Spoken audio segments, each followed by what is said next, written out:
Well, good day, my ladies and my gents. Here we go with part 3 about knife safety. Excuse me. Some tips, some ideas, and a bit of safety.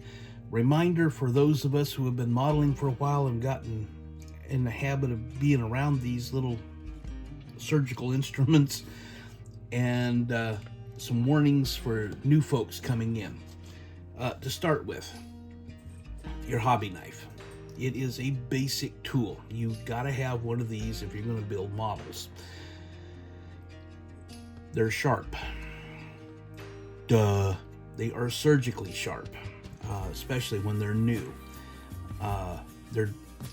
You can actually wind up splitting the skin without realizing it because they are so sharp. And next thing you know, you're bleeding. And how did I do that? Because I didn't even feel it. They get dull, and they're equally as dangerous because they tend to slip more. And when a knife is dull, instead of just cleanly slicing the skin, now you get lacerations, which are more jagged and they're harder to heal. Just for what it's worth, I did that, about a week ago or so, and I had a raccoon under the house. I have a manufactured home with siding, and the raccoon managed to get under there, and he's trying to climb up under the insulation under the house. And I was moving some of the siding to get him out, and wound up scraping some skin off of that. Tea tree oil. This is one brand. You can get it at Walmart. You can get various brands, but tea tree oil is wonderful. It comes from Australia. It's dissolved sap, essentially, from the tea tree in Australia. Aborigines down there have been using it for literally millennia. It is an antiseptic, bit of an analgesic. It also helps to speed healing. Put it on, and it'll actually help the system heal a bit faster. Get a bruise. Even if it's a deep bruise, you put that on, it'll ease the pain and it'll help it heal faster. A cut, you put it on, and then of course you cover it to, nothing else to keep blood from going everywhere. But you put it on a cut and it will heal up faster. It'll heal up cleaner. It should be in everybody's first aid kit. And I keep this is a big bottle that I got a long time ago, and I've used about half of it now. And it was essential in the flatbed truck. Every time I turn around, I'm banging myself or cutting myself or scratching myself. And tea tree oil. So, but that's another little part there, but goes into cutting. Well, yesterday I'm sitting there and I'm carving out. This is actually some of the inner fender well. I'm going to use it for my demonstration because it's a throwaway piece. But I was sitting there gouging on things, and I wound up with a couple of, I don't know if the camera will even pick it up. I wound up with a couple of spots here that wound up right there, and it's kind of slicing across, and I put tea tree oil on it. And I got some paper towel and a little bit of masking tape. I got a little bit of masking tape. And paper towel, napkin, whatever. Great temporary band-aid. It sticks better and it's cheaper than going down and buying the adhesive strips, the sanitary adhesive strips that you can get for $1 each. Yeah, it cost about half a penny. And tear it up, it's not a problem. Falls off, it's not a problem. Make another what? But anyway, and then I wound up going through and I was doing some stuff, and I stabbed my thumb with the tip. That tip is very sharp. You can actually hurt somebody real bad with one of these if you actually have the inclination. I hope none of y'all do.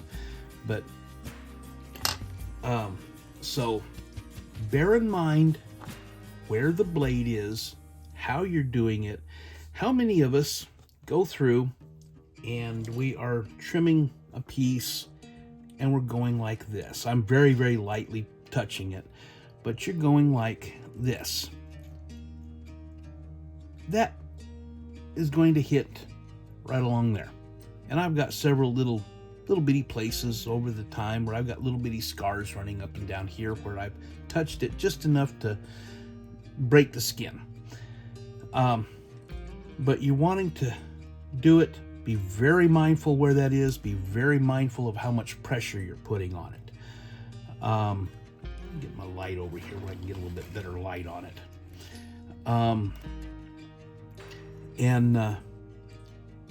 But when you're doing,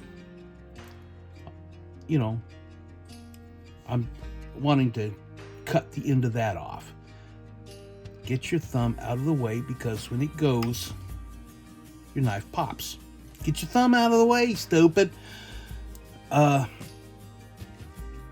So yeah, you want to keep your fingers out of the way. You want to be mindful where it is at all times so you don't cut yourself. And a reminder to us older guys, and for the new modelers, some warnings. You can wind up in the ER getting stitches if you're not careful. These things are sharp. Then a hint that I came across, and I realized it yesterday. I was trimming around the windows, getting the flash off. This is a very flashy kit, and I don't mean that in a good way. Plus having to, a bunch of mold lines and everything. But I was going through, and I realized something. I didn't want to gouge any of the side, because then you wind up with a real pretty nice line here, and all of a sudden it goes, you don't want that. You either have to fill it or kind of smooth it out or do something. It's more work. Same thing, with the wheel well openings or anything else. You don't want to have a dip in it that you got to take care of. If you take the back side of the blade, and instead of having the front, have the back and scrape like this, you'll still get that bit of flashing and kind of ease it down a little bit without gouging like that. So, and then having to clean that up. And instead you just kind of smooth it. Again, watch where your blade is, because if you're going like this to pull it towards you, you're going to wind up with the blade heading for your thumb. Be careful about that. I been doing a lot of work with the blade yesterday and a lot of pressure on it, and I was trimming down the outer parts. You wind up with another piece here that came down and came out and came up, and I was trimming here, and back on this part it was very thick, and I was trying to cut it down, and I put pressure on it, and next thing I know, it goes tink, and I look at my blade and it's broken off right there. The blade went that way somewhere, and there we go, and couldn't find the blade. I did search the floor to make sure I'm not going to step on it, but it wasn't there. But it's somewhere over there in Neverland, or went off into the black hole that is the corner of my room here. But it broke. If it had been aimed more towards me, I could have wound up with it in my face. They are reasonably strong. It does take a lot of abuse to get it to break, and I was doing a lot of abuse yesterday. And the tip, though, is fragile. You can wind up breaking it off. I've already got this thing bent slightly from using it yesterday after I put a new blade in.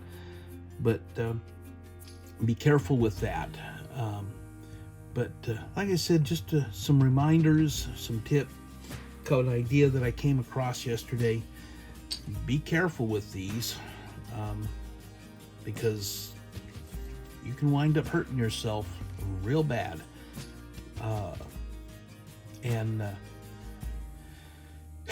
When you use something a lot over a long period of time, you kind of forget that you do have some, rather dangerous weapon here.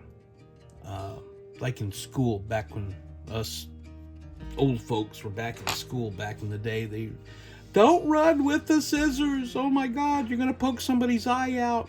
Well, no, you can't poke somebody's eye out. You can poke it in. You can poke in the eye, but you're not gonna poke it out. But that's that type of thing. Don't run with scissors, because if you happen to fall, you can stab yourself with them. Is the whole idea. Yeah, just some ideas, and I think that's about all I got. Like I said earlier, thoughts and prayers to the folks out there in California for the wildfires that are going on out there, and the high winds that are blowing it, and lack of water to put them out. So I hope everything works out for them the way that it needs to, and everything they're able to take care of things. So okay, it's on bright. So that's what I got for today. And like I said, I got all these up at one time, so you choose which one. B Tex signing out.